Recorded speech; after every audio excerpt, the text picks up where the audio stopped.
going on, everybody? This is Carolyn, the host of Curve Uncensored. And look, just wanted to come and talk to you about Love and Marriage Huntsville.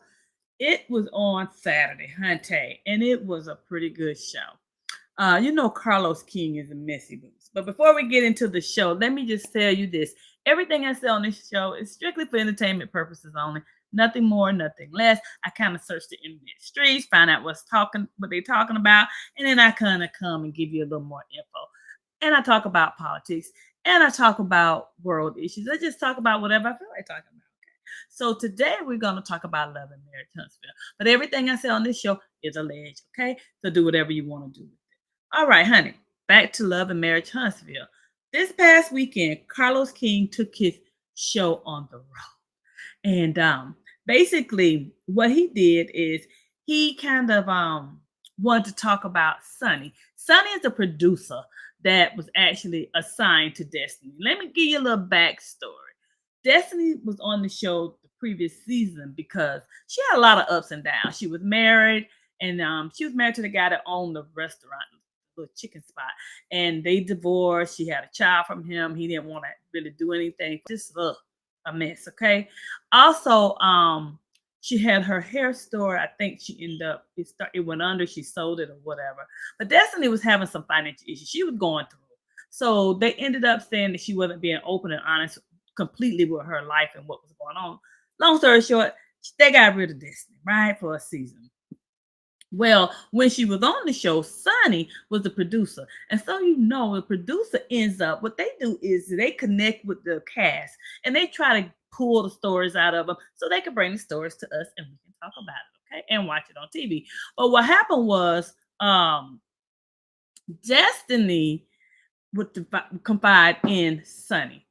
And Sunny's a young girl, probably about I would say young, but she's reasonably young lady. And she would kind of tell Destiny, from what Destiny says, she would encourage Destiny to leave her relationship because Destiny got into a whole new thing after her and her husband kind of went left. And she was into it and she would talk about it briefly on the show or whatnot, but he would never really show up. But anyway, from what Destiny stated was that Sunni would try to encourage her because they were trying to kind of build the friendship. That's what Destiny felt, and that's what Destiny said. Sunni says different, okay? But anywho, she was, from what Destiny stated, Sunni was telling her, leave your man. He ain't no good girl. You don't need to be with him, blah, blah, blah, blah, blah, blah. So anyway, long story short, Sunni ended up going behind Destiny's back and dating. And not just dating Moses, actually married Moses. Let's just say she went all the way in. Now, the thing about it is when I was like, well, that was ratchet. But when I first heard Sunni speaking about it, she kind of put it in a position like, oh, they knew the same people, that Moses would come to some of her family events. And that's how she really got to know Moses. Even though Destiny would talk about him sometimes, they didn't really, really talk about it. And they weren't really, really, really friends, as Sunni put it. I don't believe it. I felt that Sunni just wanted a reason to say, I kind of knew about this dude, but I really didn't know about this dude. Now, let me tell you, I said, well, people can't help who they fall in love with. But this is my thing.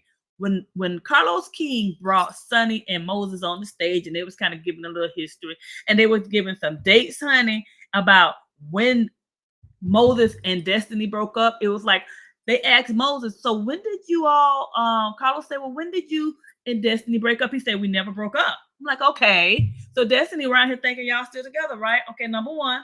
Number two, he asked, well, when was the last time you saw Destiny? And he goes, I saw Destiny last time, let me see, January 3rd. Now, listen to this.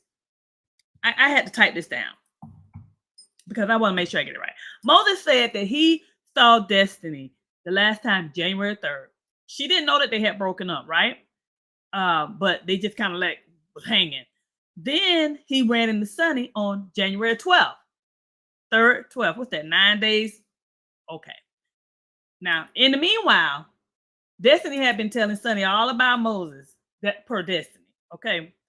Then Moses said, like I said, he saw her at a function, some little family function that Sunni people was doing. Okay. And then they met up again and they exchanged numbers in July. And then they started dating in August. Now that's a little short window. I'm like Melanie. I like things black and white, as you see, black and white. I don't like no gray stuff and all in between.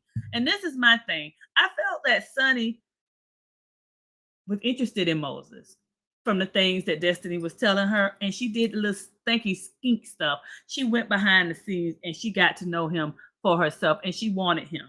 He's not a bad looking man, don't get me wrong. But do you think that she crossed the line? I personally think that Sunni crossed the line because you're trying to get information from this woman so you can get the show going. That was her job. And it happens a lot. They do it a lot. People do a lot, men and women. You know what I'm saying? But I personally think that she crossed the line because I think Destiny trusted Sunni and she confided in Sunni, and then she did the little sneaky thing. My problem was this. No man is promised to anybody. But the problem I had with Sunni, when she hit the stage, her attitude was stank. She was basically, who don't like it, this they problem. I don't owe her nothing. We weren't really friends, but they were kind of communicating outside of the show. They were talking. I think they were hanging out, going to eat sometime. That seemed like somebody's trying to build some sort of relationship. And she talked to you about her relationship because she with her man at the time because she felt that she had to. My problem with this whole situation is that was low blow. That's why I don't invite a whole lot of women around my man.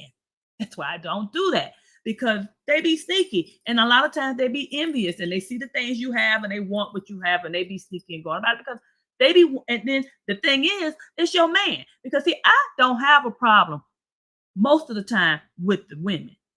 I don't, because women do women stuff. They do what they're supposed to do. And my thing is, if you can get him, baby, he wasn't mine from the beginning. All right. But my problem is this. When you come and you want to act nasty about it, then that's when my problem shifts to you. Because see, my problem is with my man. Because that woman owes you nothing.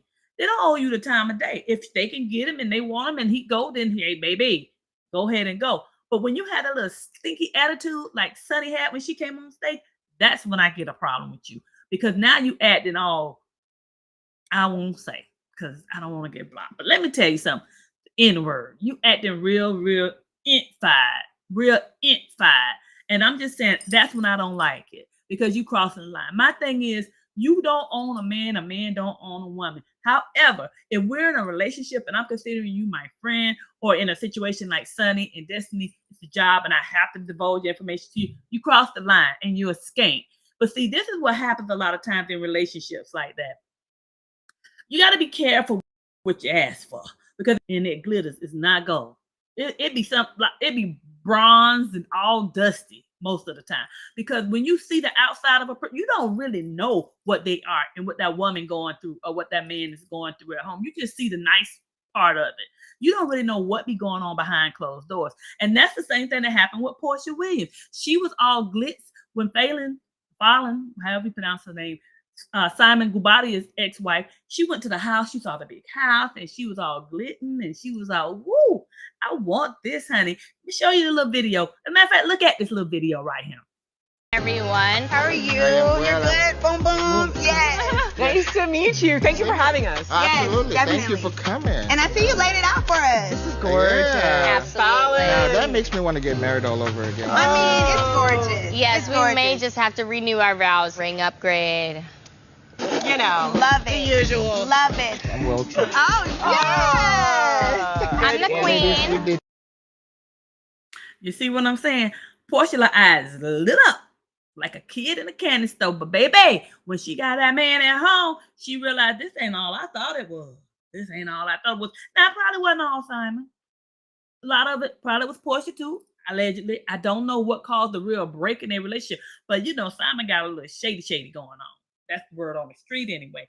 And then, you know, the way Porsha went about it, it'd be different if you didn't know the wife and you had, or if you didn't know the wife and you came into contact with this man and he was married or with somebody, let's just say, and you never met his wife. But when you meet the wife or the girlfriend, then that should mean it's a girl code. They be trying to say girl code only comes when you're friends. That's bull. If you meet a man and he's with that woman and you done been introduced to the woman, the girl code flag goes up. Girl code flag goes up. When you meet a man and he is with that woman, and now you met that woman, the girl code flag goes up. And when you ignore it, that's because your eyes were on that man all along. But see, like I said, Porsha realized that. She realized this what happens. If a man or the woman have the money, it ain't your money till you get in there and get some time in. You get access to it. Now, if he just dishing it out to you, or she just dishing it out to you a little bit here, a little bit there, you ain't got no real access. You ain't got no real access, baby. Because that's a control mechanism. You understand what I'm saying? I think Sunny was wrong. And another thing, I didn't like her attitude. And Moses, he just looked like the type of man, he just gonna go with whatever. But I just say they right now, their little relationship is new and it's brand new and all that stuff. But honey, you gotta watch it. Because everything that glitters is not gold. And it's going to, in time, that's when the real relationship actually comes to fruition. So Sunny has to watch it. She's going to have to watch him, because the way you get someone is the way you lose them. And it's not always what you think it is. So my thing is, you just have to be careful when you go around here and you would be trying to look at other people, man, because when you get him, you just may not want him. And the same thing is when it's reversed. Okay? So I'm just saying, I think Sunny was wrong. I think Sunny, I hope and wish them well. She said they're going to make millions together. They got a plan. They're going to do this and that together. You don't know what that man going to do. Because Moses looked like he just kind of go with the flow. He look like he complacent right now, but nobody knows what it's going to be a little bit later. I hope it works out. But you know what? The way it kind of went and came around, those kind of situations don't never do. When you meet a man or a woman and he's with his lady, you have met the woman and you have met the man. Unless that woman passes away, something like that, then still that situation needs to be handled with care. You need to go because you have a relationship. You built some sort of connection. What do y'all think? Do y'all think I'm just being a little OD on this? I think if you met the woman, the girl code flag should go up. I do. If I meet a girl and she with a guy, I mean, I'm married, so I'm off the market. But if I mean, what you think, Lily? You think if you meet a guy and he got a girl and the girl code flag should go up, right? What you think? If you meet somebody and you meet his girlfriend with him, the girl code flag should go up, right? Because now you've met him and her together. You could be. He could be cute. He could have some attributes you like. But if he with his woman, did I not raise you right? My daughter says the new generation. Boy, I don't want none of that generation. Keep that new generation away from my mind. Because, baby, my thing is, my daughter thought 2 or 3 times about that. Okay, that was a little too long. I'm telling you that the girl code flag should go up. If you meet a person, if you meet a guy, how you gonna be interested in somebody else, boo? You can think he's cute. But if he gonna leave her just because he met you, then why do you want him? I mean, that's trifling.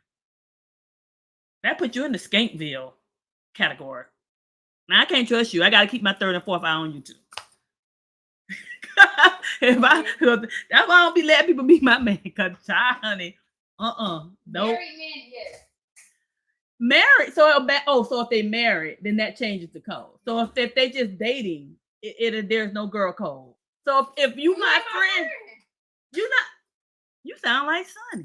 You ain't my friend. I don't know you. No, but you met him with her. Again, you're not my friend. She's not your friend, but so you don't automatically be like, that's her relationship. I'm not gonna be attracted to this dude. Even if I am visually attracted, I'm not gonna cross the line, girl code flag, because I met the girl with him. It's not like he got a girl and the girl not with him and you met him and y'all started talking and you found out about her later. You found out about her right then. Right. No. I'm saying you find out right then that's his girl and they're together. Girl code flag should go up, okay? Girl code flag, cause me and you ain't had this mama-daughter conversation. Huh? Oh, if you find out after it's free game. That ain't how I rock and roll. I ain't raised my kids like that. That's just that's some peer pressure understanding situationship going on. Because me, the way I roll is that if I meet a guy and he's with a woman, I'm married now, but when I was out there, you know what I mean? I was, If I meet a guy and he's with the girl code flag, I'm instantly not. And I've had guys approach me that have been with their woman, married or not, but I turned it off. For one, I'm married. For two, that's a no. That's like, no, you don't do. Skanky lane. Ew. See, third and fourth eye girls, keep your third and fourth eye on them, honey. Especially this new generation girl. They don't have no.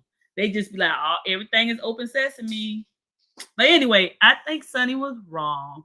Even though she said her and Destiny were not friends, okay, she was the producer of the show. And Destiny said that they were building a friendship. They were going out to eat. They were hanging out. Even though that she wasn't married to him, she was in a relationship with him. So I think it was. Anyway, all right, y'all. Enough about it. I'll be back later.